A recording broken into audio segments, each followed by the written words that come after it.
हाय बच्चों, तो आज के इस वीडियो में हम लोग देखने वाले हैं आईसीएसई क्लास 9 केमिस्ट्री का सबसे पहला चैप्टर जो कि है पीरियोडिक प्रॉपर्टीज। एंड ये वन शॉट वीडियो होने वाला है इस चैप्टर के ऊपर। एंड यहाँ पे हम बहुत ही शॉर्ट टाइम में इस चैप्टर को देखेंगे कि इसमें क्या क्या चीजें हैं और यहाँ पे लेटेस्ट सिलेबस के अकॉर्डिंग हम इसको देखेंगे।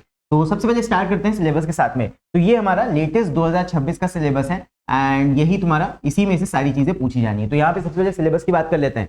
तो चैप्टर में कई सारी और भी चीजें एक्स्ट्रा दी हैं, बट जहां से हमारा सिलेबस हमें बताता है हमें यहाँ पे स्टार्ट करना है पीरियोडिक प्रॉपर्टीज से, यानी कि कौन कौन से पीरियोडिक प्रॉपर्टीज के ट्रेंड्स हमारे पीरियोडिक टेबल में फॉलो होते हैं। पहला तुम्हारा हो जाता है एटॉमिक साइज, सेकंड हो जाता है मेटालिक कैरेक्टर, थर्ड हो जाता है non metallic character, fourth is ionization potential, fifth is electron affinity, sixth is electronegativity. ये कैसे अक्रॉस अ पीरियड घटते बढ़ते हैं और डाउन अ ग्रुप घटते बढ़ते हैं, इनका ट्रेंड हमें देखना है और इसी के ऊपर बेस्ड क्वेश्चन आते हैं एग्जाम में, राइट। और 2026 के सिलेबस के हिसाब से यहाँ पे है periodicity on the basis of atomic number. Atomic number पे बढ़ता है जैसे हम आगे बढ़ते हैं पीरियोडिक टेबल में। तो यहाँ पे कितनी चीजें हमें पढ़नी है पीरियोडिक टेबल की वो देख लो। यहाँ पे है the study of modern periodic table. सिर्फ हमें मॉडर्न पीरियोडिक टेबल पढ़नी है और कुछ नहीं पढ़ना है पीछे का टेबल अप टू पीरियड 3, यानी कि पीरियड 3 तक के एलिमेंट्स हमें आने चाहिए। Students to be exposed to the complete modern periodic table, लेकिन नो क्वेश्चन, ये चीज देखो, but no questions will be asked on elements beyond period 3 argon. Last element तुम्हारा आर्गन है, इसके आगे के ऊपर बेस्ड कोई भी क्वेश्चन नहीं पूछे जाएंगे, ये तुम्हें सिलेबस में मेंशन्ड है।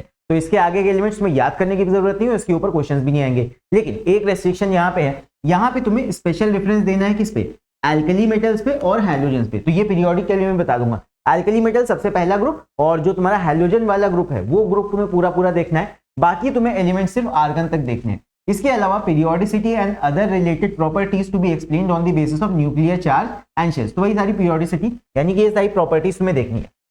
तो चलो यहाँ पे ये है हमारा पीरियोडिक टेबल। तो सबसे पहले बता देता हूँ कौन कौन से तुम्हें एलिमेंट्स यहाँ पे आने चाहिए। सबसे पहले तुम्हारा एल्कली मेटल्स, यानी कि ये वाला ग्रुप आना चाहिए तुम्हें, ये वाला ग्रुप पूरा आना चाहिए, ये वाला ग्रुप तुम्हें पूरा याद होना चाहिए, इसके ऊपर बेस्ड क्वेश्चन आ सकते हैं, ठीक है। इसके अलावा ये सारे पीरियड्स यहाँ पे गिवन है, पीरियड्स तुम्हें सिर्फ यहाँ पे पीरियड 3 तक तुम्हें पढ़ना है, मतलब ये वाला ग्रुप तो पूरा देखोगे लेकिन सिर्फ पीरियड 3 तक के एलिमेंट्स तुम्हें देखने हैं, यानी कि इतना पीरियोडिक टेबल तुम्हारे कोर्स में, इतना पीरियोडिक टेबल आर्गन तक तुम्हारे कोर्स में, इतना, बस इतना पीरियोडिक टेबल तुम याद करके चले जाओगे, तुम्हारा काम हो जाएगा। इतने ही एलिमेंट्स के ऊपर बेस्ड क्वेश्चन आने वाले हैं। यहाँ पे ग्रुप तुम्हारे 1 to 18 और पीरियड 3 तक। ये पीरियड 1 हो गया, ये वाला है, 2 है और 3 है। और जो फर्स्ट तुम्हारा एल्कली मेटल्स वाला ग्रुप है ये तुम्हें पूरा आना चाहिए, और ये वाला हैलोजन वाला ये लास्ट जो ग्रुप है, सेकंड लास्ट ग्रुप, ये तुम्हें पूरा आना चाहिए। और पूरा भी नहीं, सिर्फ अगर तुम्हें इतना भी आता है आयोडीन तक, तो आयोडीन तक एनफ है, आयोडीन तक इसको याद कर लोगे, इतना एनफ है, ठीक है। बाकी तो आगे रेडियो एक्टिव एलिमेंट्स होते हैं। तो ये तुम्हारा हैलोजन का ग्रुप हो गया, राइट। आई होप इतना समझ में आ गया होगा। इतनी पीरियोडिक टेबल तुम्हारे सिलेबस में। अब इसके अलावा तुम्हें कुछ चीजें और यहाँ पे पता होनी चाहिए, जैसे कि अगर तुम्हें यहाँ पे पीरियड नंबर पता है तो पीरियड नंबर तुम्हें क्या बताता है, अगर तुम्हें पीरियड नंबर पता है तो उससे तुम नंबर ऑफ शेल्स पता लगा सकते हो किसी एलिमेंट में कितने हैं। इसके अलावा अगर तुम्हें ग्रुप का नंबर पता है, जैसे ग्रुप का नंबर तुम्हें यहाँ ऊपर दिया होता है 1 2 उसके बाद 13 14 इस तरह, अगर तुम्हें ग्रुप का नंबर पता है तो ग्रुप के नंबर की मदद से तुम क्या पता लगा सकते हो, किसी भी एलिमेंट का इलेक्ट्रॉनिक कन्फिग्रेशन, किसी भी मेटल का इलेक्ट्रॉनिक कन्फिग्रेशन, और जिसकी मदद से तुम क्या बता सकते हो, उस मेटल का वैलेंसी या उस एलिमेंट का वैलेंसी।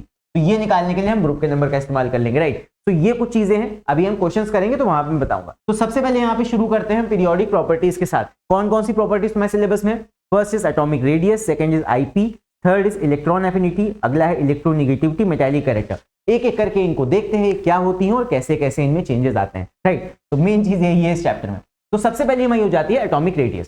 सिंपल सा मतलब है एटॉमिक रेडियस मतलब क्या, एटम का रेडियस। एटम कैसा होता है, अंदर न्यूक्लियस होता है, बाहर इसमें ऑर्बिट्स होते हैं, और यहाँ पे अंदर यानी कि सेंटर से तुम्हें आउटर मोस्ट शेल का डिस्टेंस लेना है, यही तुम्हारा रेडियस हो जाएगा, and this is known as atomic radius या फिर एटॉमिक साइज। तो इसका डेफिनेशन सिंपल है, distance between the centre of nucleus and outermost shell. अच्छा, इसके ट्रेंड्स की बात करते हैं जो बहुत इंपॉर्टेंट है। अक्रॉस अ पीरियड जब हम लेफ्ट टू राइट जाते हैं तो हमें पता है भाई नंबर ऑफ इलेक्ट्रॉन्स और न्यूक्लियर चार्ज बढ़ता जाता है, इधर जाने में इलेक्ट्रॉन का नंबर भी बढ़ता जाएगा, न्यूक्लियस का साइज भी बढ़ता जाएगा, बिकॉज में प्रोटॉन्स बढ़ते जाएंगे जैसे जैसे तुम लेफ्ट टू राइट जाते हो। तो जैसे जैसे चार्जेस बढ़ते हैं, यहाँ पे बीच का न्यूक्लियस का और चार्जेस का जो अट्रैक्शन है वो बढ़ता जाता है, जिसकी वजह से न्यूक्लियर साइज तुम्हारा कम होता जाएगा। तो जब हम लेफ्ट टू राइट जाते हैं पीरियोडिक टेबल में, लेफ्ट टू राइट जाओगे तो यहाँ पे न्यूक्लियर चार्ज के इंक्रीज होने की वजह से एटॉमिक साइज तुम्हारा कम हो जाता है। तो अक्रॉस अ पीरियड ये डिक्रीज होगा। और डाउन अ ग्रुप, क्योंकि जब डाउन अ ग्रुप जाओगे तो भाई पीरियड 2 पे 2 शेल हो गए, पीरियड 3 पे 3 शेल्स हो गए, शेल का नंबर बढ़ने से एटॉमिक रेडियस एकदम से बढ़ता है, यानी कि डाउन अ ग्रुप हमारा ये इंक्रीज करता है। तो ये चीजें तुम्हें पता होनी चाहिए, डाउन अ ग्रुप पे बढ़ेगा और अक्रॉस अ पीरियड डिक्रीज होगा। चलो नेक्स्ट प्रॉपर्टी, अगली प्रॉपर्टी हमारी आ जाती है आयोनाइजेशन पोटेंशियल की। इसकी बात करते हैं। तो आयोनाइजेशन पोटेंशियल देखो नाम से पता लग रहा है, आयोनाइज होने का पोटेंशियल, पोटेंशियल का मतलब होता है एनर्जी, फिजिक्स में हम पढ़ चुके हैं। तो आयोनाइजेशन पोटेंशियल का सिंपल सा मतलब ये है, किसी भी एलिमेंट को आयन बनने के लिए कितना एनर्जी लगेगा, तो यही होता है उसका आयोनाइजेशन पोटेंशियल। आयन बनने के लिए क्या करना होता है, जैसे कि कोई एलिमेंट है, जैसे मान लो सोडियम है, सोडियम को आयन बनना है, क्या करना पड़ेगा, एक इलेक्ट्रॉन लूज करना पड़ेगा। तो सिंपल डेफिनेशन क्या बनता है, amount of energy required to remove an electron from the outermost shell of an isolated gaseous atom. मतलब कितना एनर्जी हम एक एलिमेंट को दे दें कि वो एक इलेक्ट्रॉन को रिमूव कर दे आउटर मोस्ट शेल से और क्या बन जाए, एक आयन बन जाए। यही एनर्जी क्या होती है, आयोनाइजेशन पोटेंशियल। अच्छा, ये डिपेंड करती है तुम्हारे किसके ऊपर, एटॉमिक रेडियस के ऊपर। अब सोच के देखो, across a period atomic radius क्या होता है, डिक्रीज होता है। तो जैसे जैसे एटॉमिक रेडियस डिक्रीज होगा वैसे वैसे तुम्हारा फोर्स ऑफ अट्रैक्शन बढ़ता है, यानी कि एटॉमिक रेडियस कम होता जाएगा तो आउटर मोस्ट इलेक्ट्रॉन और ज्यादा अट्रैक्टेड फील करेगा न्यूक्लियस की तरफ। यानी कि अगर एटॉमिक रेडियस कम है तो वहां पे तुम्हारा आईपी ज्यादा लगेगा, ज्यादा एनर्जी लगेगा उस इलेक्ट्रॉन को बाहर निकालने के लिए। तो ये तुम्हारा इनवर्स हो गया एटॉमिक रेडियस का। तो सोच के देखो, अक्रॉस अ पीरियड अगर हम जाएंगे तो एटॉमिक रेडियस डिक्रीज कर रहा है, जिसकी वजह से आईपी क्या करेगा, आईपी विल इंक्रीज। उसी तरह डाउन अ ग्रुप जाते हो, एटॉमिक साइज बढ़ता है, एटॉमिक साइज बढ़ेगा, फोर्स ऑफ अट्रैक्शन कम हो जाएगा, आसानी से तुम इलेक्ट्रॉन को निकाल सकते हो। तो डाउन अ ग्रुप क्या होगा, ये डिक्रीज करेगा, सिंपल सी बात है। तो across a period increase, down a group decrease, simple. अगला देखते हैं। नेक्स्ट इसके बाद अगली प्रॉपर्टी हमारी आ जाती है इलेक्ट्रॉन एफिनिटी। अब देखो यहाँ पे दो वर्ड्स हैं, इलेक्ट्रॉन एफिनिटी। एफिनिटी का सिंपल मतलब होता है अफेक्शन, अफेक्शन या फिर लव या फिर जो भी तुम कह लो, अफेक्शन कहते हैं सिंपल। तो कहने का मतलब यहाँ पे ये है कि इलेक्ट्रॉन एफिनिटी का मतलब सिंपल सा क्या हो गया कि कोई भी एलिमेंट कितना चाह रहा है कि इलेक्ट्रॉन उसकी तरफ अट्रैक्ट हो या इलेक्ट्रॉन उसकी तरफ आ जाए। यानी कि यहाँ पे क्या है, इसको तुम एनर्जी के टर्म में डिफाइन करोगे तो आईपी की तरह इसको डिनोट करेंगे। अमाउंट ऑफ एनर्जी, वहां पे क्या था, एब्जॉर्ब, यहाँ पे क्या है, रिलीज। जब एक एलिमेंट यहाँ पे इलेक्ट्रॉन को अपने अंदर एब्जॉर्ब करेगा तो कितनी एनर्जी रिलीज करेगा, when an atom in gaseous state accepts an electron to form an ion. उल्टा है, आईपी का जस्ट अपोजिट हो जाता है ये। वहां पे इलेक्ट्रॉन रिलीज हो रहा था, रिमूव हो रहा था, यहाँ पे इलेक्ट्रॉन एक्सेप्ट करना है, एक्सेप्ट करने पे कितना एनर्जी रिलीज होगा, ये क्या हो जाएगा, इलेक्ट्रॉन एफिनिटी, सिंपल है। तो यहाँ पे एनायन बनेगा। अब ये सेम तुम्हारा वही ट्रेंड फॉलो करता है जो तुम्हारा आईपी का था। यहाँ पे भी अक्रॉस अ पीरियड ये इंक्रीज करता है, डाउन अ ग्रुप पे डिक्रीज करता है। मेन चीज यहाँ पे ये है, ये की पॉइंट है। अब यहाँ पे एक चीज देख लो, अगर हम नोबल गैसेस की बात करें, यानी कि लास्ट वाले ग्रुप की बात करें, यानी कि नियॉन, हीलियम, इन सब की बात करें, आर्गन की बात करें, तो नोबल गैसेस में कोई भी इलेक्ट्रॉन एफिनिटी नहीं होता है। क्यों? बिकॉज नोबल गैसेस में क्या है, नोबल गैसेस का आउटर मोस्ट शेल यानी कि ऑक्टेट क्या होता है, कंप्लीट होता है। तो दैट्स व्हाई इनके अंदर कोई भी इलेक्ट्रॉन एफिनिटी हमें देखने को नहीं मिलता ही नहीं है। तो ऑब्वियसली नोबल गैसेस का इलेक्ट्रॉन एफिनिटी क्या हो जाएगा, जीरो हो जाएगा। तो ये की पॉइंट है, तुम्हें पता होना चाहिए। चलो भाई अगली पॉइंट पे आते हैं। अगला हमारा यहाँ पे इंपॉर्टेंट है इलेक्ट्रोनेगेटिविटी। व्हाट इज इलेक्ट्रोनेगेटिविटी, इसको देखते हैं। तो it is the tendency of an atom to attract electron towards itself. तो इलेक्ट्रॉन्स को कितना ज्यादा कोई एलिमेंट अपनी तरफ अट्रैक्ट करता है, ये टेंडेंसी होती है इलेक्ट्रोनेगेटिविटी, राइट। तो यहाँ पे जैसे मान लो कोई भी एलिमेंट है, उसकी कुछ इलेक्ट्रोनेगेटिविटी होगी। तो जिस भी एलिमेंट की इलेक्ट्रोनेगेटिविटी हम लेते हैं, खासकर गैसेस की अगर हम लें, तो गैसेस की जो इलेक्ट्रोनेगेटिविटी होती है उसमें ज्यादा डिफरेंस नहीं होता। तो अगर दो एलिमेंट्स के बीच इलेक्ट्रोनेगेटिविटी जो भी हम निकालेंगे उसके बीच ज्यादा अंतर अगर नहीं होगा तो वो क्या फॉर्म करते हैं, they form a covalent bond या फिर कोवैलेंट कंपाउंड उनमें बनता है। तो ये चीज तुम्हें बतानी चाहिए। अगर स्मॉल डिफरेंस इन इलेक्ट्रोनेगेटिविटी होगा तो यहाँ पे कोई भी दो एलिमेंट आपस में कैसा कंपाउंड बनाएंगे, वो बनाएंगे कोवैलेंट कंपाउंड, राइट। तो यहाँ पे भी प्रॉपर्टी देख लेते हैं, ये भी सेम वही चीज है। अक्रॉस अ पीरियड ये क्या करता है, इंक्रीज करता है, एंड डाउन अ ग्रुप की अगर हम बात करें ये क्या करता है, डिक्रीज। तीनों ही प्रॉपर्टी में सेम ट्रेंड फॉलो हो रहा है, across a period increase, down the group decrease. Atomic radius उल्टा था। और यहाँ पे एक और चीज, अगर नोबल गैसेस की बात करें तो इसमें कोई भी इलेक्ट्रोनेगेटिविटी नहीं होगा, उनका इलेक्ट्रोनेगेटिविटी जीरो होता है, एंड बिकॉज वो इलेक्ट्रॉन को एक्सेप्ट ही नहीं करेंगे, अपने अट्रैक्ट ही नहीं करेंगे। और सबसे हाईएस्ट इलेक्ट्रोनेगेटिविटी हम बात करें तो हाइड्रोजन में सबसे ऊपर वाला क्या है, फ्लोरीन, उसका सबसे हाईएस्ट होता है। नेक्स्ट प्रॉपर्टी लास्ट, उसके बाद क्वेश्चंस करेंगे। लास्ट प्रॉपर्टी हमारी है metallic and non metallic character. हम सबको पता है मेटल्स कौन से एलिमेंट्स होते हैं, जो इलेक्ट्रॉन को लूज करके पॉजिटिव आयन बनाते हैं वो होते हैं मेटल्स, और जो एलिमेंट्स आप इलेक्ट्रॉन को गेन करके नेगेटिव आयन बनाए वो क्या होते हैं, वो होते हैं तुम्हारे नॉन मेटल्स, जैसे कि क्लोरीन। और मेटल का एग्जाम्पल हो गया सोडियम, मैग्नीशियम, कैल्शियम, ये सब। तो यहाँ पे कैरेक्टर की बात करें तो पीरियोडिक टेबल में कैरेक्टर कैसे होता है, अगर तुम पीरियोडिक टेबल को देखो, यहाँ पे पीरियोडिक टेबल को ध्यान से देखो, ये तुम्हारा पीरियोडिक टेबल यहाँ पे दिया है, इसको जरा ध्यान से देखो। इसमें तुम खुद देख लो मेटल्स तुम्हारे किस तरफ लाई कर रहे हैं। ज्यादातर मेटल्स तुम्हारे, ज्यादातर के सारे मेटल्स तुम्हारे लेफ्ट साइड लाई करते हैं, लिथियम, बेरिलियम, सोडियम, मैग्नीशियम। तो लेफ्ट साइड मेटल्स हैं राइट साइड जैसे ही आओगे तुम्हें सारी गैसेस मिल जाएंगी। अच्छा, वही सेम ट्रेंड ग्रुप में भी देखो, ऊपर के साइड जो मेटल्स हैं, मेटल्स यहाँ पे भी हैं, लेकिन अगर बीच में तुम यहाँ पे आओगे, यहाँ सारे के सारे नॉन मेटल्स हैं, नीचे आते ही सारे के सारे ये मेटल्स हो जाते हैं। तो यहाँ पे प्रॉपर्टी अगर हम देखें तो प्रॉपर्टी हमारी किस तरह ट्रेंड फॉलो करती है, यहाँ पे देखो प्रॉपर्टी के हिसाब से पीरियोडिक टेबल में left side across a period की बात करेंगे, लेफ्ट साइड मेटल्स हैं, राइट साइड तुम्हारे नॉन मेटल्स हैं। ये तुम पीरियोडिक टेबल से भी देख के समझ सकते हो। इसके अलावा अगर डाउन ग्रुप की बात करें तो राइट साइड में अगर तुम देखोगे तो उसके हिसाब से हम रूल बताएंगे।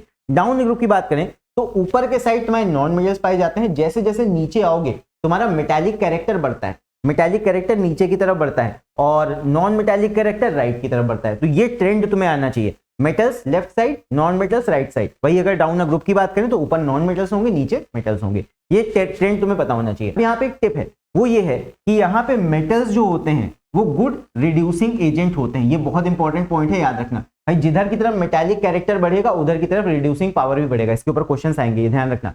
जहां पे मेटालिक कैरेक्टर बढ़ेगा वहां पे रिड्यूसिंग पावर भी बढ़ता है, और यहाँ पे नॉन मेटल तुम्हारे गुड ऑक्सीडाइजिंग एजेंट होते हैं। ये चीज याद रखना मेटल वाला, कि जो जहां पे मेटालिक कैरेक्टर बढ़ेगा वहां पे तुम्हारा रिड्यूसिंग एजेंट्स वो अच्छे होंगे। चलो भाई पहला क्वेश्चन देखते हैं। पहला है, if an element has a low IP, low ionisation potential, it is most likely to be a. अब देखो कोई एलिमेंट है उसका लो आईपी है, मतलब वो आसानी से आयन बना सकता है, मतलब it can easily form positive ion. मतलब तो यही हो गया ना, अगर उसका आईपी कम है तो वो बहुत आसानी से पॉजिटिव आयन बना सकता है। तो मोस्ट लाइकली टू बी वो क्या होगा अगर उसका लो आईपी है? तो metal, non metal, metalloid, inert gas. तो इनर्ट गैस तो आयन बनाती नहीं है, ये तो होगा ही नहीं। Metalloid, non metal, metal. Metal ऐसे होते हैं जो आसानी से पॉजिटिव आयन बना लेते हैं। सोडियम तुम्हारा +1 आयन बना लेता है, Mg तुम्हारा +2 आयन बना लेता है बहुत आसानी के साथ। तो मेटल यहाँ पे करेक्ट ऑप्शन हो जाएगा, सिंपल है। अगला देखते हैं, एक असर्शन रीजन वाला क्वेश्चन। ये सेकंड क्वेश्चन है हमारा। असर्शन यहाँ पे दिया हुआ है, the tendency of losing electrons increases down the group. अब देखो लूजिंग इलेक्ट्रॉन्स का मतलब क्या है, यहाँ पे मेटालिक कैरेक्टर की बात हो रही है। जैसे जैसे यहाँ पे मेटालिक कैरेक्टर बढ़ता है, कोई भी या आईपी बढ़ता है बेसिकली, तो यहाँ पे आईपी घटेगा। बेसिकली आईपी घटेगा तो मेटालिक कैरेक्टर बढ़ेगा, यानी कि मेटल या कोई भी एलिमेंट आसानी से इलेक्ट्रॉन को लूज कर पाएगा। तो tendency of losing electrons increase कर रही है डाउन द ग्रुप, यानी कि मेटालिक कैरेक्टर की बात कर रहा है, मेटालिक कैरेक्टर की बात कर रहा है। तो metallic character down the group क्या होता है, इंक्रीज करता है। तो ये तो सही बात है, मेटालिक कैरेक्टर तुम्हारा इंक्रीजेस डाउन द ग्रुप, तो ये बात सही है। लेकिन सेकंड यहाँ पे देखो रीजन क्या दे रखा है, सही है कि नहीं। The most reactive metal is placed at the top of group 1। यहाँ पे क्या है, टॉप पे प्रेजेंट होता है। लेकिन हमें पता है कि जैसे जैसे मेटालिक कैरेक्टर नीचे आके बढ़ेगा, देखो मेटालिक कैरेक्टर जब बढ़ता है तो रिएक्टिविटी बढ़ती है। तो मेटल जैसे मेटालिक कैरेक्टर नीचे की तरफ बढ़ता है, नीचे तुम्हारे मेटल ज्यादा मिलते हैं, तो नीचे ही की साइड रिएक्टिविटी भी ज्यादा होती है। तो यहाँ पे ये चीज तो गलत दे रखी है कि रिएक्टिविटी टॉप पे ज्यादा होगी, तो ये चीज फॉल्स हो जाएगी। तो यहाँ पे कौन सा हमारा ऑप्शन करेक्ट हो जाएगा, A is true but R is false। C option will be correct. I hope समझ में आ गया होगा। चलो अगला देखते हैं। नेक्स्ट इसके बाद यहाँ पे क्वेश्चन है, X, Y and Z are 3 metallic atoms in successive order belonging to the same group। ये सेम ग्रुप के 3 हैं। तो यहाँ पे X, Y, Z ये सेम ग्रुप के ऐसे एलिमेंट्स दिए हुए हैं। तो क्या बोल रहा है, such that the atomic radius of X is smallest. तो रेडियस तुम्हें पता है इसकी स्मॉलेस्ट होगी, इसमें 2 शेल होंगे, इसकी ज्यादा रेडियस होगी, इसकी और ज्यादा होगी। Which of the 3 atoms is the best reducing agent? तो ये देखो मैंने मेटल्स के केस में तुम्हें बताया था, मेटल जब मैंने बताया था मेटालिक कैरेक्टर, तो यहाँ पे एक चीज बताई थी कि जो मेटल्स होते हैं वो अच्छे रिड्यूसिंग एजेंट होते हैं। देखो इसी पे क्वेश्चन आ गया कि जो ज्यादा मेटालिक कैरेक्टर होगा उसका ही ज्यादा रिड्यूसिंग एजेंट अच्छा होगा। तो यहाँ पे देख लो कौन सा यहाँ पे हो जाएगा ऑप्शन, यहाँ पे जिसका मेटालिक कैरेक्टर ज्यादा है वही रिड्यूसिंग एजेंट भी अच्छा होगा। तो मेटालिक कैरेक्टर नीचे आने में बढ़ता है, मेटालिक कैरेक्टर नीचे आने में क्या होता है, बढ़ता है। तो मेटालिक कैरेक्टर नीचे आने में बढ़ा, यानी कि इसका रिड्यूसिंग कैरेक्टर भी बढ़ा। तो ये ज्यादा रिड्यूसिंग एजेंट कौन सा वाला अच्छा होगा, Z वाला। तो ऑप्शन Z यहाँ पे सही हो जाएगा। चलो आगे बढ़ते हैं। नेक्स्ट इसके बाद देखते हैं अगला सवाल। यहाँ पे है अरेंज द फॉलोइंग। इस तरह के क्वेश्चन बहुत इंपॉर्टेंट होते हैं जहां पे अरेंज करने के लिए आ जाता है, ठीक है। तो यहाँ पे अरेंज करने वाले क्वेश्चन बहुत इंपॉर्टेंट है। मतलब एक तुम्हें प्रॉपर्टी यहाँ बता दी जाएगी, उस प्रॉपर्टी के अकॉर्डिंग तुम्हें एलिमेंट्स को अरेंज करना है। तो देखते हैं भाई यहाँ पे क्या दिया है। तो यहाँ पे कुछ एलिमेंट्स हैं, इनको हमें अरेंज करना है। पहले दिया है Mg, S, Si और P। Decreasing order of atomic size. Decreasing मतलब डिसेंडिंग ऑर्डर में, पहले सबसे बड़ा फिर उससे छोटा फिर उससे छोटा, इस तरह अरेंज करना है। तो ये सारे के सारे एलिमेंट्स अगर तुम देखोगे ना, ये सारे के सारे तुम्हारे थर्ड पीरियड के एलिमेंट्स हैं, Mg, S, Si, P। तो यहाँ पे अगर इनको ऑर्डर में देखें तो Mg, Si, P और S ये ऑर्डर है, Mg, Si, P and S। तो यहाँ पे ऑर्डर क्या हो जाएगा, Mg, Si, P and S। ये तुम्हें याद होना चाहिए, पहले Mg है, फिर Si है, फिर P है, फिर S है। तो ये तुम्हारा यहाँ पे ऑर्डर हो गया इनका पीरियोडिक टेबल में, Mg, SI P and S, ये तुम्हें याद होना चाहिए पूरा पीरियोडिक टेबल 18 नंबर तक। तो यहाँ पे जब इसको डिक्रीजिंग ऑर्डर में बोला जाएगा ना, तो लेफ्ट टू राइट तुम्हारा एटॉमिक साइज डिक्रीज करता है, तो लेफ्ट टू राइट ऑर्डर में इनको लिख दो। तो यहाँ पे सबसे पहला जो होगा Mg, इसका सबसे ज्यादा एटॉमिक साइज होगा, फिर इससे कम होगा तुम्हारा किसका, सेकंड नंबर वाले SI का, फिर इससे कम होगा तुम्हारा थर्ड नंबर यानी फॉस्फोरस का, फिर इससे कम होगा तुम्हारा लास्ट सल्फर का। तो ये तुम्हारा यहाँ पे ऑर्डर हो गया, राइट। फिर उसके बाद अगला पार्ट देखते हैं, अगला तुम्हारा है ClIBr, ये तुम्हारा हैलोजन ग्रुप है, पूरा हैलोजन वाला ग्रुप दिया है। इंक्रीजिंग इलेक्ट्रोनेगेटिविटी, तो इलेक्ट्रोनेगेटिविटी नीचे आते हुए डिक्रीज करती है, ऊपर जाने में इंक्रीज करती है। यहाँ पे हैलोजन ग्रुप देखो, सबसे पहले फ्लोरीन, क्लोरीन, ब्रोमीन, आयोडीन, तो यहाँ पे इसी के हिसाब से लेंगे, फ्लोरीन, क्लोरीन, ब्रोमीन और आयोडीन, ये तुम्हें याद होना चाहिए तभी इसको कर पाओगे। ये हो जाएगा तुम्हारा देखो fluorine, chlorine, bromine and iodine. इसके हिसाब से देख लो, यहाँ पे तुम्हें इंक्रीजिंग इलेक्ट्रोनेगेटिविटी बतानी है, सबसे ऊपर वाले की सबसे ज्यादा होती है, तो यहाँ पे नीचे से ऊपर की तरफ आओगे तो ये इंक्रीज करेगी। तो इस ऑर्डर में लिख दो, सबसे पहले I आएगा, फिर उसके बाद में तुम्हारा Br आएगा, इससे ज्यादा तुम्हारी Cl की होगी और उससे ज्यादा तुम्हारी F की होगी, ये तुम्हारी इंक्रीजिंग इलेक्ट्रोनेगेटिविटी होगी। थर्ड देखते हैं, थर्ड तुम्हारा है decreasing metallic character. Metallic character की बात हो रही है, और पहले देख लो हैं कहाँ के, K, Na, Rb और Li, ये तुम्हारे फर्स्ट ग्रुप के हैं, K, Na, Rb, Li, तो ये तुम्हें ग्रुप पूरा याद होना चाहिए, Li, Na, K and Rb, ये तुम्हें याद होना चाहिए। यहाँ पे इनको देखो, सबसे पहले आएगा लिथियम, फिर सोडियम, फिर पोटेशियम, फिर रुबिडियम, इस हिसाब से हमें लेना है। तो डिक्रीजिंग मेटालिक कैरेक्टर, देखो मेटालिक कैरेक्टर नीचे जाने में क्या होता है, इंक्रीज करता है, नीचे जाने में मेटालिक कैरेक्टर क्या करता है, इंक्रीज करता है, तो नीचे की तरफ वाले का ज्यादा होगा। तो डिक्रीजिंग वे में अगर लिखोगे तो सबसे ज्यादा मेटालिक कैरेक्टर Rb का है, सबसे ज्यादा Rb का कैरेक्टर होगा, फिर इससे कम तुम्हारा K का होगा, फिर इससे कम तुम्हारा Na का होगा कैरेक्टर, फिर इससे कम तुम्हारा Li का होगा। तो ये चीज करने के लिए तुम्हें क्या पता होना चाहिए, पीरियोडिक टेबल के एलिमेंट्स याद होने चाहिए। पहला वाला ग्रुप पूरा याद कर लेना, हैलोजन वाला ग्रुप पूरा याद कर लेना, और 1 से लेके 18 तक के एलिमेंट्स में सीक्वेंस में आने चाहिए मिनिमम, तभी ये वाले क्वेश्चंस तुम कर पाओगे। एंड इस टाइप के क्वेश्चंस बहुत ज्यादा इंपॉर्टेंट है, एंड गारंटी इस तरह का एक क्वेश्चन तो तुम्हारे एग्जाम में आएगा ही आएगा, राइट। चलो अगला क्वेश्चन देखते हैं। अगला क्वेश्चन इसके बाद है, given below are 2 sets of elements from 2 different periods, तो name the element with highest ionization potential, तो जिसमें सबसे ज्यादा एनर्जी लगेगी। IP तुम्हारा इंक्रीज करता है आगे जाने में और डिक्रीज करता है डाउन आने में, तो यहाँ पे हाईएस्ट IP किसका होगा, Al, Cl, Mg। IP तुम्हारा राइट जाने में इंक्रीज करता है, तो यहाँ पे Al, Cl सबसे आगे का एलिमेंट है अक्रॉस अ पीरियड, तो ये तुम्हारा Cl हो जाएगा यहाँ पे, इसका करेक्ट ऑप्शन Cl हो गया, ठीक है। अगला देखते हैं बी पार्ट, बी में है नियॉन, ऑक्सीजन और फ्लोरीन। यहाँ पे अगर तुम देखोगे ना, यहाँ पे तुम्हारा एक नोबल गैस दिया है, इसी पीरियड का लास्ट एलिमेंट नोबल गैस दिया हुआ है, और नोबल गैसेज में सबसे ज्यादा आयोनाइजेशन पोटेंशियल होता है, मतलब उसमें बहुत ज्यादा अमाउंट ऑफ एनर्जी लगेगा, ह्यूज अमाउंट ऑफ एनर्जी लगेगा, यानी कि इनका जो IP होता है ना नोबल गैसेस का, ये हो जाता है अनडिफाइंड, इनफाइनाइट एनर्जी लगता है इनको। तो यहाँ पे neon will be the answer इस पार्ट, नियॉन का IP सबसे मैक्सिमम होगा, इनफाइनाइट होगा, हमें नहीं पता कितना होगा, ठीक है। चलो भाई अगला, the atomic number of 2 atoms X and Y are 4, इस तरह का भी क्वेश्चन आ जाता है, तो ये भी इंपॉर्टेंट है भाई। इसका नंबर कितना 14 दिया है, इसका नंबर कितना दिया है 8 दिया है, तो यहाँ पे इसके हिसाब से इसका अगर कंफिग्रेशन देखेंगे, कंफिग्रेशन निकालना सीख लो, एटॉमिक कंफिग्रेशन 288 इसके हिसाब से निकालते हैं। तो यहाँ पे सबसे पहले शेल में 2 इलेक्ट्रॉन जाते हैं, अगले में तुम्हारे 8 इलेक्ट्रॉन जाएंगे, तो 8 2 10 हो गए, लास्ट में कितने बचे 2 8 हो गए, 10 बचे कितने 14 थे यहाँ पे टोटल, तो 14 में से 10 निकाल दो, बचे 4, तो ये तुम्हारा कंफिग्रेशन हो जाएगा। लास्ट शेल में 4 इलेक्ट्रॉन्स है, तो यहाँ पे लास्ट की वैलेंसी कितनी होगी +4 हो गई। अगला देखो वाई की वैलेंसी अगर हम निकालें, इसका कंफिग्रेशन देख लो, यहाँ पे 2 आएगा और फिर उसके बाद टोटल 8 है, तो 8 में से 2 हमने निकाल दिए, बचे कितने 6। इस तरह कंफिग्रेशन लिख लेंगे, लास्ट वाला हमारा ये नंबर ऑफ इलेक्ट्रॉन्स आ गए लास्ट शेल के, ठीक है। तो ये हमारा हो गया कंफिग्रेशन X का और Y का। अब यहाँ पे बोला गया है कि यहाँ पे हमें बताना है the period to which X belongs, तो ये किस पीरियड का एलिमेंट होगा। यहाँ पे देखो 3 शेल्स हैं, 1 शेल 2 शेल 3 शेल, तो नंबर ऑफ शेल्स जब देखते हैं, जब हम नंबर ऑफ शेल्स देखते हैं, तो नंबर ऑफ शेल्स हमें क्या बताता है, ये बताता है पीरियड का नंबर, ठीक है। तो पीरियड के हिसाब से अगर देखें तो ये कौन से पीरियड का होगा, ये पीरियड 3 का एलिमेंट है, ये पीरियड 3 का एलिमेंट है। नंबर ऑफ शेल्स देख लो, कितने शेल्स में बटे हैं यहाँ पे इलेक्ट्रॉन्स, 3 शेल में, तो नंबर ऑफ शेल्स यहाँ पे हो गए 3, यानी कि पीरियड 3 का एलिमेंट हो गया, सिंपल। तो इसके बाद का सेकंड पार्ट देखते हैं। सेकंड पार्ट में पूछ रहा है बी पार्ट में, the formula of the compound form between X and Y।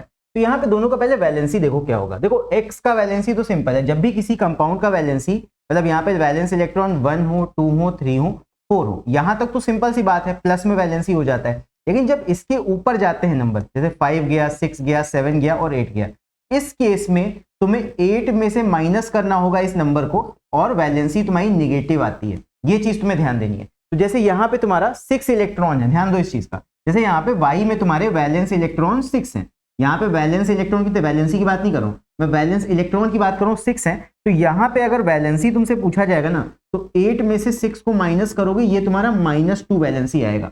यानी कि वाई का वैलेंसी कितना हो गया, वाई का वैलेंसी -2 हो गया।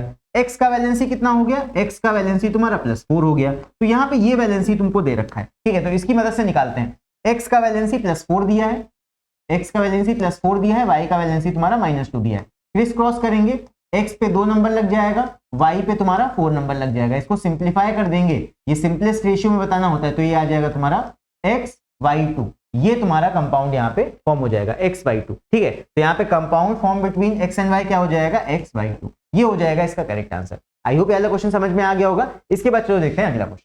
एक और यहाँ पे क्वेश्चन है, the following questions are related with the certain properties of an element x having atomic number 20। तो यहाँ पे देखो 20 एलिमेंट दिया हुआ है, तो 20 एलिमेंट क्या हो जाएगा, ये तुम्हारा हो जाएगा, ये हो जाएगा तुम्हारा 20 पे कैल्शियम हो जाएगा। यहाँ पे देख लो 20 नंबर पे कौन सा एलिमेंट आ जाएगा, तुम्हारा कैल्शियम हो जाएगा। देख लो 20 पे कैल्शियम। तो यहाँ पे आगे का पूछा गया, वैसे आउट ऑफ कोर्स हो गया, बिकॉज 18 तक ही तुम्हें यहाँ पे एलिमेंट्स पूछे जाने हैं। पर चलो कोई बात नहीं, ऐसे तुम्हारा आ सकता है क्वेश्चन। ये 20 का है, मान लो 18 वाला आ गया, 17 वाला आ गया, इस तरह का आ सकता है। तो 20 तुम्हारा ये कैल्शियम हो जाएगा। आइडेंटिफाई द एलिमेंट, तो ये कैल्शियम है, 20 तक एटलीस्ट तुम्हें आना चाहिए। चलो गिव इट्स इलेक्ट्रॉन कन्फिग्रेशन, ये इंपॉर्टेंट है। इलेक्ट्रॉन कन्फिग्रेशन इसका निकालेंगे तो क्या होगा भाई, कैल्शियम का इलेक्ट्रॉन कन्फिग्रेशन देखो, 20 एलिमेंट्स हैं यहाँ पे, 20 इलेक्ट्रॉन्स हैं। तो पहले शेल में 2 जाएंगे, अगले शेल में 8 जाएंगे, बचे कितने, बचे तुम्हारे यहाँ पे फिर आगे 8 होंगे, तो 2 8 8, फिर आगे कितना होगा 2। देख लो ये होता है 2 8 8, 18 ना कर देना, 2 8 8, फिर अगले में 18 होते हैं। तो पहले 2 गए, फिर 8 गए, 8 के बाद अगले में भी बच रहे हैं यहाँ पे इलेक्ट्रॉन, तो 8 और जाएंगे, ये भी फिल हो जाएगा पूरा। इसके बाद भी तुम्हारे कितने बचेंगे, 8 2 10, 8 18 है कितने 20, 2 बचेंगे, वो लास्ट शेल में जाएंगे। तो यहाँ पे नंबर ऑफ शेल्स तुम्हारे 4 होंगे, ये तुम्हें ध्यान रखना है। अगला देखो, इज इट अ मेटल और नॉन मेटल, तो ऑब्वियस सी बात है कैल्शियम मेटल है, बिकॉज इसमें +2 वैलेंसी है। देखो चाहे +2 वैलेंसी हो, चाहे +3 वैलेंसी हो, +1 वैलेंसी हो, ये सारे के सारे क्या होते हैं, मेटल। +1 +2 +3 वैलेंसी वाले क्या होते हैं, ये होते हैं मेटल्स। अगला, how many valence electrons are present in element X, तो एलिमेंट एक्स में कितने वैलेंस इलेक्ट्रॉन्स हैं, 2 वैलेंस इलेक्ट्रॉन्स प्रेजेंट, लास्ट वाले वैलेंस इलेक्ट्रॉन्स हो गए। In which group and period element X is present, तो ग्रुप कौन सा हो जाएगा, ग्रुप का मतलब होता है तुम्हारा यहाँ पे वैलेंसी कितनी है, 2 है, तो ये ग्रुप इसका 2 हो गया। वैलेंसी से ग्रुप निकालते हैं भाई, ये चीज समझ लो, ये इंपॉर्टेंट है। वैलेंसी जो भी होगी, वैलेंसी के हिसाब से तुम बता सकते हो कौन से ग्रुप का एलिमेंट है, और नंबर ऑफ शेल्स देख के तुम क्या बता सकते हो, नंबर ऑफ शेल्स देख के ये बता सकते हो कि कौन से पीरियड का वो एलिमेंट है। ये दोनों चीजें तुम ये चीजें देख के बता सकते हो, ठीक है भाई। अगला देखो, अगला पीरियड क्या हो जाएगा इसका, पीरियड तुम्हारा हो जाएगा यहाँ पे नंबर ऑफ शेल्स कितने हैं, नंबर ऑफ शेल्स तुम्हारे हो गए 1 2 3 4, पीरियड 4 हो गया, ये भी हमने बता दिया। अगला, is this element is greater in size than Mg और स्मॉलर, तो यहाँ पे तुम मैग्नीशियम को अगर देखो तो कैल्शियम के ऊपर तुम्हारा मैग्नीशियम आता है। तो यहाँ पे अगर हमसे क्या पूछ रहा है, यहाँ पे हमसे पूछ रहा है is this element is greater in size than Mg और स्मॉलर, तो देखो कैल्शियम आएगा नीचे, यहाँ पे समझो एक चीज, कैल्शियम आता है नीचे, Mg आता है इसके ऊपर, ठीक है, सेम ग्रुप के एलिमेंट्स हैं, तो Mg आता है ऊपर। हमें पता है कि नीचे आने में साइज या एटॉमिक रेडियस क्या होता है, इंक्रीज होता है, तो कैल्शियम का साइज ज्यादा होगा बिकॉज में नंबर ऑफ शेल ज्यादा है, तो कैल्शियम ज्यादा बड़ा है और Mg छोटा है। तो यहाँ पे क्या है, is this element greater in size than Mg और स्मॉलर, ये है ग्रेटर इन साइज, कैल्शियम की बात कर रहे हैं ना, calcium is greater in size than Mg। अगला last, what type of bonding will you expect between an element X and oxygen, तो X क्या है, X एक मेटल है, ऑक्सीजन क्या है, ये नॉन मेटल है। तो मेटल और नॉन मेटल में जब भी बॉन्ड बनता है वो कौन सा बॉन्ड बनता है, वो बनता है तुम्हारा आयोनिक बॉन्ड या इलेक्ट्रोवैलेंट बॉन्ड। आयोनिक बॉन्ड कह सकते हो या इसको इलेक्ट्रोवैलेंट बॉन्ड भी कह सकते हो, इलेक्ट्रोवैलेंट बॉन्ड ये भी कह सकते हो, ठीक है। चलो भाई अगला क्वेश्चन। अब इसमें एक और इंपॉर्टेंट क्वेश्चन होता है, वो होता है तुम्हारा टेबल बेस्ड क्वेश्चन। इसको देख लो, यहाँ पे है study the table below, use only the letters given in the table to answer the questions, do not identify the elements. यहाँ पे इस तरह टेबल बेस्ड क्वेश्चन बहुत आते हैं, तो काफी इंपॉर्टेंट है। यहाँ पे दिया है state the valency of element G, तो यहाँ पे तुम्हें वैलेंसी बतानी है एलिमेंट जी की। तो एलिमेंट जी पहले देखो है कहाँ पे, एलिमेंट जी आ रहा है यहाँ पे, इसका तुम्हें ग्रुप का नंबर क्या दिया हुआ है 1A 2A, वैसे ऐसे नंबरिंग आती नहीं है, ये दिया है 3A 4A 5A। तो यहाँ पे तुम्हें क्या दे रखा है, ये 5A दे रखा है। ये 5 का मतलब क्या है बेसिकली कि तुम्हारी वैलेंसी कितनी है, 5 है। वैलेंसी कितनी है, 5 है, मतलब वैलेंस इलेक्ट्रॉन बेसिकली तुम्हें पता है वैलेंस इलेक्ट्रॉन कितने हैं, 5 है। इससे वैलेंसी निकाल लोगे, स्टेट द वैलेंसी। या फिर इससे तुम नंबरिंग से भी निकाल सकते हो, ठीक है। नंबरिंग वैसे तुम्हें यहाँ पे कितनी है, 18, 17, 16, ये 15 ग्रुप होगा। तो 15 वाले ग्रुप का कॉन्फ़िगरेशन देखो क्या होता है भाई, 2 होगा, 8 होगा, फिर आगे यहाँ पे कितने इलेक्ट्रॉन बचे, 8 2 10, 5 बचते हैं, तो लास्ट में 5 इलेक्ट्रॉन्स होंगे। ऐसे भी निकाल सकते हो भाई, अगर एक ग्रुप 15 है तो ग्रुप 15 का ऐसे कॉन्फ़िगरेशन निकाल लो, लास्ट वाले तुम्हें पता चल जाएंगे 5 हैं। और बाकी इसको भी देख के तुम बता सकते हो लास्ट में वैलेंस इलेक्ट्रॉन्स कितने हैं। तो वैलेंस इलेक्ट्रॉन यहाँ पे 5 आ रहे हैं इस ग्रुप के सारे एलिमेंट्स के, इसमें भी वैलेंस इलेक्ट्रॉन 5 होंगे। अब वैलेंसी 5 नहीं बताओगे, ध्यान रखना, वैलेंसी पूछा है, वैलेंसी। तो जब भी वैलेंसी देखो +1 हो सकती है, +2 हो सकती है, +3 हो सकती है, +4 तक हो सकती है, लेकिन जब इससे आगे जाती है ना तो 8 में से माइनस करके बताते हैं। जब वैलेंसी +4 मतलब वैलेंस इलेक्ट्रॉन 4 के आगे जाते हैं तो वैलेंसी 8 में से माइनस करके बताते हैं। तो यहां पे भी वैलेंसी कैसे बताओगे, 8 में से ये जो वैलेंस इलेक्ट्रॉन है 5 माइनस कर दो और बता दो कितनी वैलेंसी आएगी, माइनस में आएगी कितनी, -3। वैलेंसी कितनी आएगी यहाँ पे, -3। पहले कॉन्फ़िगरेशन दिखा देना फिर वैलेंसी दिखा देना। चलो भाई अगला, which element can exhibit catenation. तो कैटेनेशन किसमें होता है, हम सबको पता है, ऑर्गेनिक केमिस्ट्री में हम पढ़ चुके हैं, ये हो जाएगा कार्बन। अगला तुम्हारा दिया है, right the formula of the compound form between M and P। M और P, M तुम्हारा ये है, ये तुम्हारा ग्रुप 2A है, 2A यानी कि सेकंड ग्रुप है, सेकंड ग्रुप की वैलेंसी कितनी हो जाएगी 2, यानी कि M की वैलेंसी कितनी होगी, M की वैलेंसी हो जाएगी +2, ठीक है। 2 यहाँ पे है वैलेंस इलेक्ट्रॉन, +2 M का वैलेंसी हो गया।